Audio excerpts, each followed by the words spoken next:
आज का क्या है जानिए। ईरान ने क्यों वापस लिया भारत से फरजाद बी गैस फील्ड, यानी कि ईरान और भारत के बीच के संबंधों में आई तल्खी के बारे में हम चर्चा करेंगे। और हम चर्चा करेंगे कि ईरान ने भारत से गैस फील्ड वापस क्यों ले लिया, क्या था, क्या इसका एविडेंस है, कहां पर आपने इस सुर्खियों को पढ़ा। तो देखिए मेरे प्यारे साथियों, ये न्यूज है, Iran to develop Farzad B gas field domestically dumps India. Iran ने कहा है कि वो फरजाद बी गैस फील्ड को खुद से डेवलप करेगा और इसके लिए उन्होंने इंडिया को कहा है टाटा बाय बाय। फरजाद बी गैस फील्ड के अंतर्गत हुआ यह है कि भारत को डंप कर दिया। डंप का मतलब जी धोखा दे दिया कि जाइए, मतलब तेरा प्यार और वफा कुछ नहीं, चलिए छोड़ते हैं। तो मेरे प्यारे साथियों, कहां पर है फरजाद बी गैस फील्ड, आइए देखते हैं। दुनिया का जब गोला घुमा तो इस गोले के ऊपर आपको फरजाद बी गैस फील्ड इस धरती के कोने पर दिखाई दिया।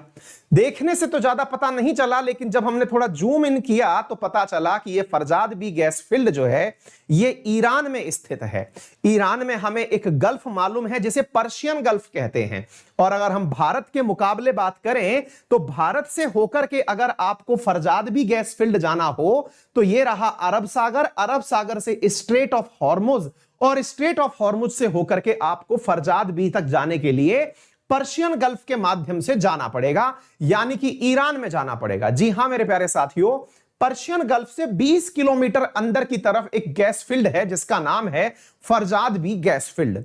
हुआ क्या वो तो मैं आपको बताऊंगा, लेकिन फिलहाल यह समझ लीजिए कि यह दे दिया गया है पेट्रोपार्स नामक एक कंपनी को, जो ईरान की खुद की डोमेस्टिक कंपनी है, यानी स्वदेशी कंपनी है। पेट्रोपार्स जो कि ईरान की स्वदेशी कंपनी है, उसे ईरान ने अपना गैस फील्ड 1.8 बिलियन डॉलर के अंदर बेच दिया है कि अब हमारे ही देश की कंपनी दैट इज पेट्रोपार्स, जो कि ईरानी कंपनी है, अब ये चलाएगी। तो आप पूछेंगे कि सर इससे पहले ये किसके पास था? तो साथियों एक्चुअली इससे पहले ये जो था ये भारत के पास था, Farzad B gas field. Bharat के पास क्यों था?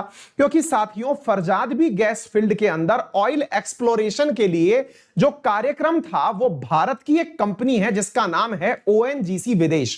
क्या नाम है उस कंपनी का? ओएनजीसी विदेश, oil and natural gas company, ONGC. अगर आपको नाम मालूम हो तो बहुत अच्छी बात है। भारत की एक महारत्न कंपनी है साथियों ये ओएनजीसी।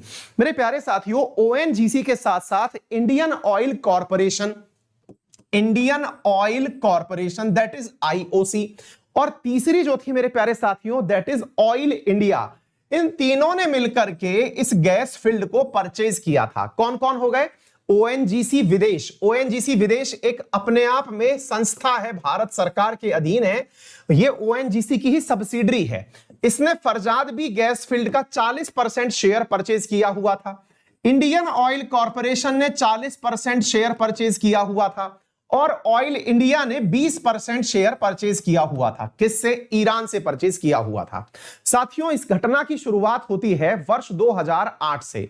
वर्ष 2008 में जब ईरान में भारत की तरफ से ये जो कंपनीज थी, ये जब मतलब यहां पर जब गई थी तो इन्होंने फरजाद बी गैस फील्ड की खोज की थी। अच्छा, अब पहले मैं थोड़ा सा आप लोगों को डिटेल में बताता हूं। कहानी कुछ इस प्रकार से समझिएगा।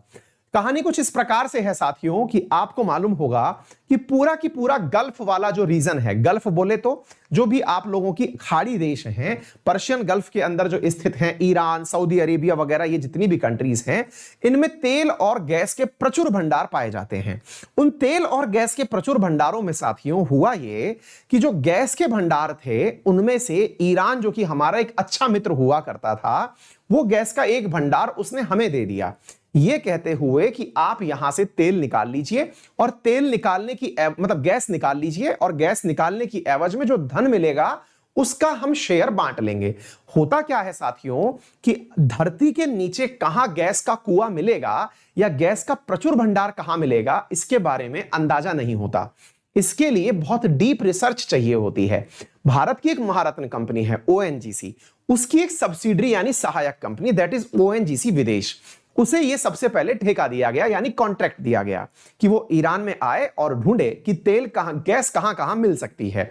ये कंपनी पहुंचती है और जाकर के साथियों वहां पर इस जगह को फरजाद बी गैस फील्ड एक एरिया है जिसे ये डायग्नोस करती है कि यहां पर गैस उपस्थित है।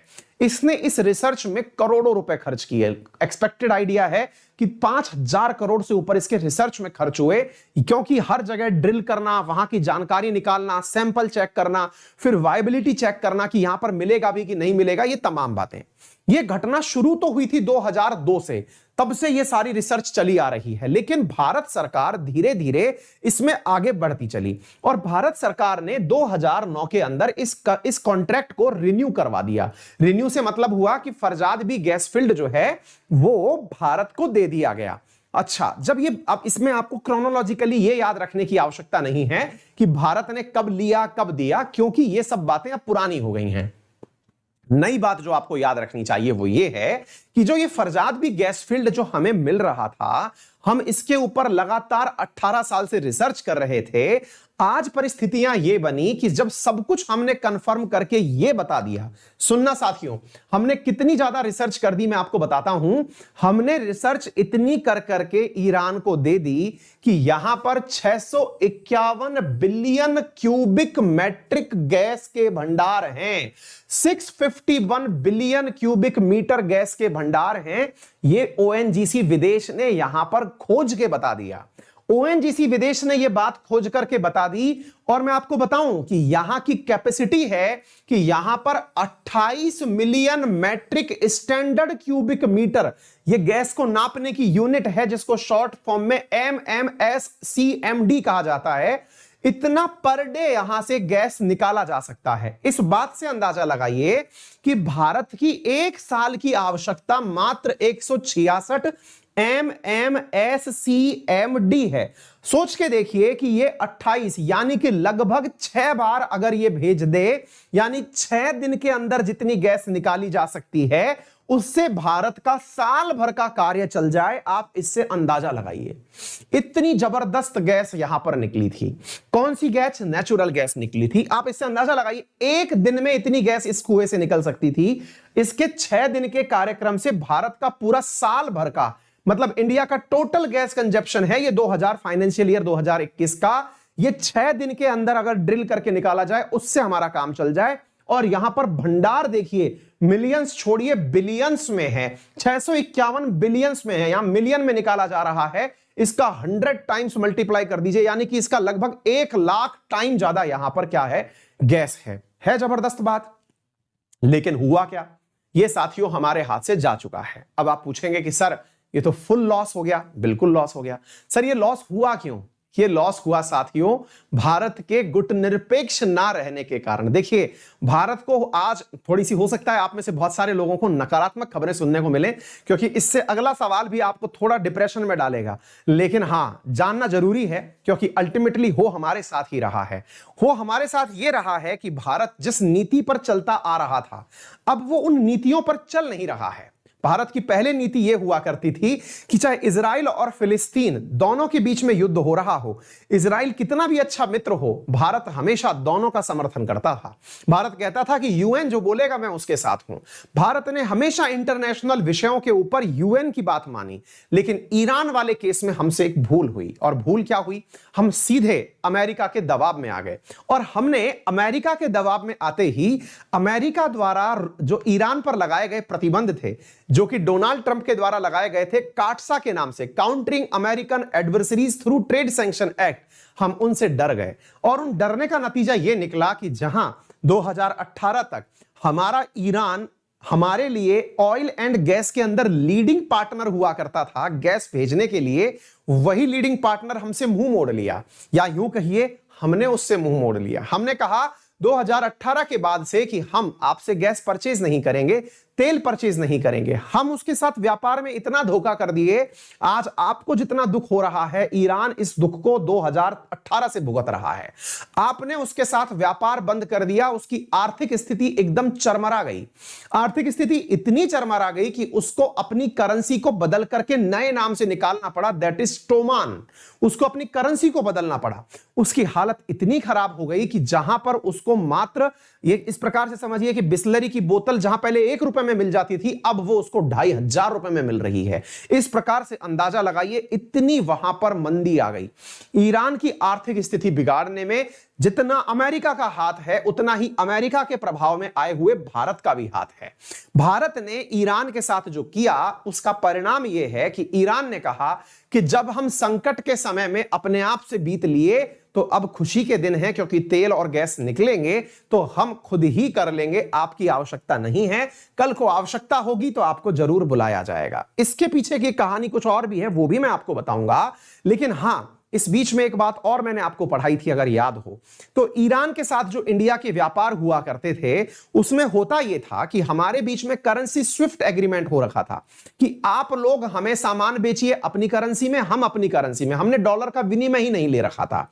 हमने कहा कि भैया तुम अपनी रियाल हमें भेज दीजिएगा, हम अपना यहां से रुपया आपको भेज देंगे। यानी व्यापार का सीधा सा सिस्टम था। उनके यहां से तेल और गैस आता था, हम रुपये में उनके अकाउंट में पैसा जमा करा देते थे। उधर से हम यहां से उन्हें सब्जी, फल, गेहूं, अनाज ये सब भेजते थे, वो हमारे यहां पर अपनी ही करेंसी में धन भेज दिया करते थे। जिसके पास जो करेंसी होती थी उसमें हमने डॉलर का विनिमय ही हटा रखा था। आपको पता है, वर्तमान में इंडिया के ट्रेडर्स ने ईरान को फल, सब्जी, अनाज ये भी भेजना बंद कर दिया है।